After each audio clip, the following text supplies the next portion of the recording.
भेंडी फसल रे शोषक जातीय कीट यथा जौ पोक, पत्रडिया पोक, पत्र उकुणी पोक एवं धଳାमाछी आदिर परिचालना पई प्राथमिक अवस्था जैविक पद्धति आपणांतु।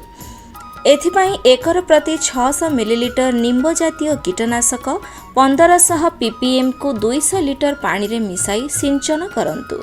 तेबे जैविक पद्धति रे कीट नियंत्रण संभव नहेले रासायनिक उपाय अवलंबन करंतु। एकर प्रति 40 ग्राम थायामेथोक्साम किंबा 50 ग्राम एसिटामिप्रिड किंबा 400 मिलीलीटर टोल्फेनपाइराट 200 लिटर पानी रे मिसाई सिंचन करंतु। बाजार रे थायामेथोक्साम आक्टारा बा आरेभा, एसिटामिप्रिड धनप्रीत बा मानिक एवं टोल्फेनपाइराट किफन नाम रे मिलुछि।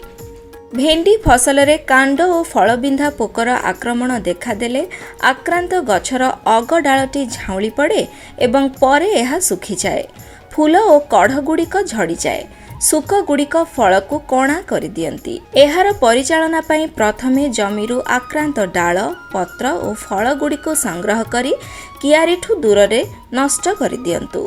प्राथमिक अवस्था रे जैविक पद्धति रे पोक परिचालना पई एकर प्रति 600 मिलीलीटर निम्ब आधारित कीटनाशक 1500 ppm आजाडिराक्टिन को 200 लिटर पानी रे मिसाई सिंचन करंतु किंबा एकर प्रति 400 ग्राम बासिलस थुरियानजेन्सिस जैव कीटनाशक जहाँकि डाइपोल बा महास्त्र नाम रे मिलुछि एहाको 200 लिटर पानी रे मिसाई सिंचन करंतु।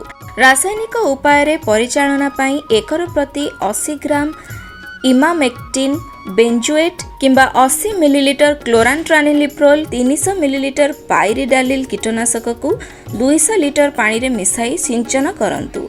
बाजार रे इमामेक्टिन बेंजोएट EMA के बा प्रोक्लेम नाम रे, क्लोरांट्रानिलिप्रोल कोराजेन बा कभर नाम रे एवं पाइरिडालिल सुमिप्लियो नाम रे मिलुछि।